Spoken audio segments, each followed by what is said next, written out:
to behold, but which few have reached. With a beating heart I gazed unceasingly towards St. Jean d'Arc, which at length I saw rising from the waves, with Mount Carmel in the background. Here, then, was the holy ground on which the Redeemer walked for us fallen creatures! Both St. Jean d'Acre and Mount Carmel can be distinguished a long distance off. For a second time did a mild and calm night sink gently on the earth without bringing me repose. How unlucky it is that we find it so much harder to miss comforts we have been used to enjoy, than to acquire the habit of using comforts to which we have been unaccustomed. Were this not the case, how much easier would travelling be? As it is, it costs us many an effort ere we can look hardships boldly in the face. But patience, thought I to myself, I shall have more to endure yet, and if I return safely, I shall be as thoroughly case-hardened as any native. Our meals and our beverage were very simple. In the morning we had pilau, and in the evening we had pilau. Our drink was lukewarm water, qualified with a little rum. From Beirut to the neighbourhood of St. John d'Acre, the coast and a considerable belt of land adjoining it are sandy and barren. Near Acre everything changed. We once more beheld pretty country houses surrounded by pomegranate and orange plantations, and a noble aqueduct intersects the plain. Mount Carmel, alone barren and unfruitful, stands in striking contrast to the beauteous landscape around. Jutting boldly out towards the sea, it forms the site of a handsome and spacious convent. The town of St. John d'Acre and its fortifications were completely destroyed during the last war, in 1840, and appear to sigh in vain for repairs. The houses and mosques are full of cannon balls and shot holes. Everything stands and lies about as though the enemy had departed but yesterday. 6 cannons peer threateningly from the wall. The town and fortifications are both built on a tongue of land washed by the sea. May 27th. During the night we reached Caesarea. With the eloquence of a Demosthenes, our captain endeavoured to dissuade us from our project of landing here. He pointed out to us the dangers to which we were exposing ourselves, and the risks we should run from Bedouins and snakes. The former, he averred, were accustomed to conceal themselves in hordes among the ruins, in order to ease travellers of their effects and money, being well aware that such spots were only visited by curious tourists with well-filled purses. They were continually on the watch, like the robber knights of the old German Empire. An enemy no less formidable, said the captain, was to be encountered in the persons of numerous snakes, lurking in the old walls and on the weed-covered ground, which endangered the life of the traveller at every step. We were perfectly aware of these facts, having gleaned them partly from descriptions of voyages, partly from oral traditions, and so they were not powerful enough to arrest our curiosity. The captain himself was really less actuated by the sense of our danger in advising us to abandon our undertakings than by the reflection of the time it lost him, but he exerted himself in vain. He was obliged to cast anchor, and at daybreak to send a boat ashore with us. Our arms consisted of parasols and sticks. The latter we carried in order to beat the bushes. We were escorted by the captain, his servant, and a couple of sailors. In the ruins we certainly met with a few suspicious-looking characters in the shape of wandering Bedouins. As it was too late to beat a retreat, we advanced bravely towards them with trusting and friendly looks. The Bedouins did the same, and so there was an end of this dangerous affair. We climbed from one fragment to another, and certainly spent more than 2 hours among the ruins, without sustaining the slightest injury at the hands of these people. Of the threatened snakes we saw not a single one. Ruins, indeed, we found everywhere in plenty. Whole side walls, which appeared to have belonged to private houses, but not to splendid palaces or temples, stood erect and almost unscathed. Fragments of pillars lay scattered about in great abundance, but without capitals, pedestals, or friezes. It was with a feeling of awe hitherto unknown to me that I trod the ground where my Redeemer had walked.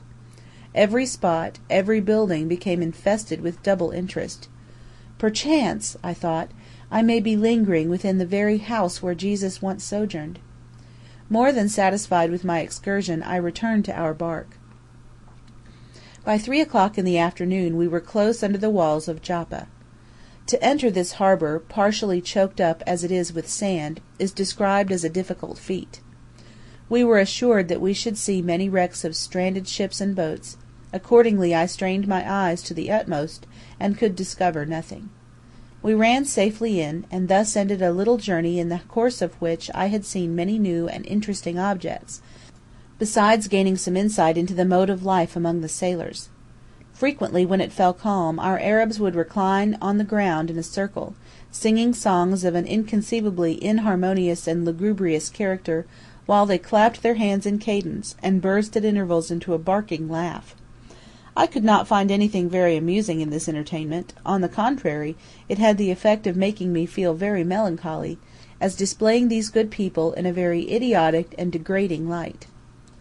The costume of the sailors was simple in the extreme.